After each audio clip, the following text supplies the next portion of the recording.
welcome to a new episode. Today I'm going to cover how the Ethereum network is currently vulnerable, and I'm also going to speak about another popular stablecoin and how the governance model behind it could use some help from its own community. Now, as always, links to all of this information can be found down below in the video description, as well as different ways that you can also help support crypto tips. So if you enjoyed this ad-free experience, I'd also appreciate it if you took the time to explore those options as well.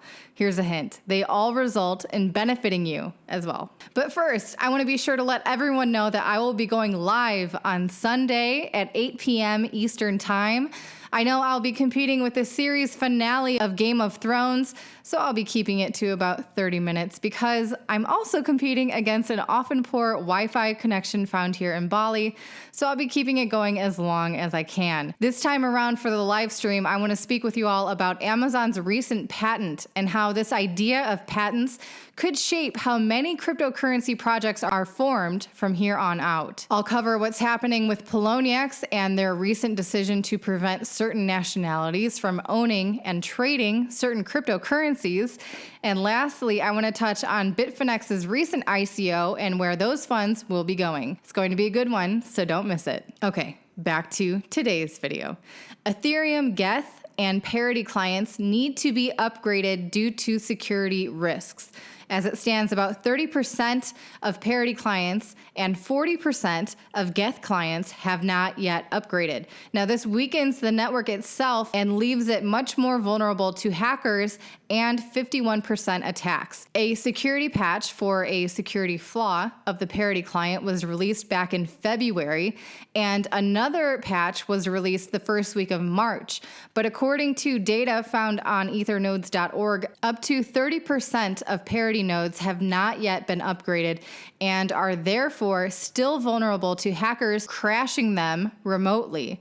And there is a very similar story for Geth clients as well. Now, while many of these security updates occur automatically for Parity nodes, some of the patches still require the node operator to manually upgrade its client. Geth clients, on the other hand, do not automatically upgrade by design, but as it stands still, there are quite a few Geth nodes that need to do this update.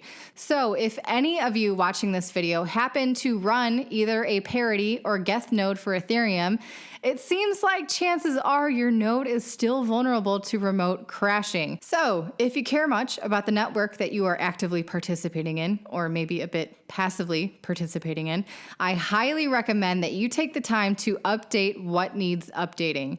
There is a strength in decentralization, but if the majority of the decentralized nodes are vulnerable, the network is also vulnerable. Speaking of participating in a decentralized network, this crypto space is about much more than owning a strange crypto coin and hoping that the price skyrockets.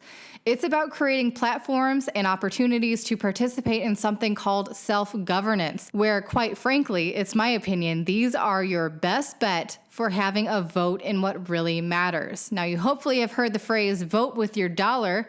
Well, there are a lot of new platforms that now exist which put this into literal practice. Take, for example, the MakerDAO. Now, I won't be going into detail in this video exactly how this platform works, but to give you a basic understanding, the Maker platform brings together collateralized loans, stable coins, and community governance like this. Holders of Maker tokens can stake their coins in a way that represents how they would prefer to enact certain changes.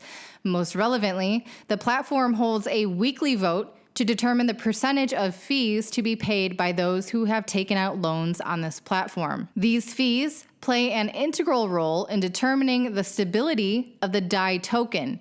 Reason being, these fees determine how many of the DAI tokens are created to match the demand and establish a peg to the US dollar. Sounds pretty cool, right? Now, in theory, I'd say it is, but in practice, at this point, it seems like only 2 people take their voting abilities seriously, and as is par for the course here in crypto land, there's one troll who just likes to stir the pot. Now, there are a lot of kinks that Maker needs to work out in addition to inspiring more participation from the community, which I won't be going over right now, but I will be speaking more about in the future videos. But this issue begs the question, do you participate in any voting systems like this? Why or why not?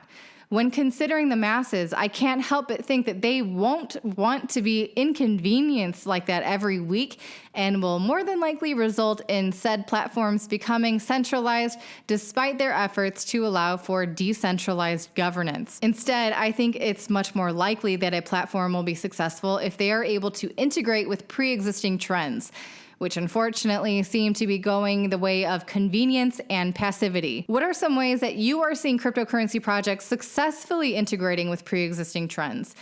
Feel free to bring your answers to these questions to tomorrow's live stream.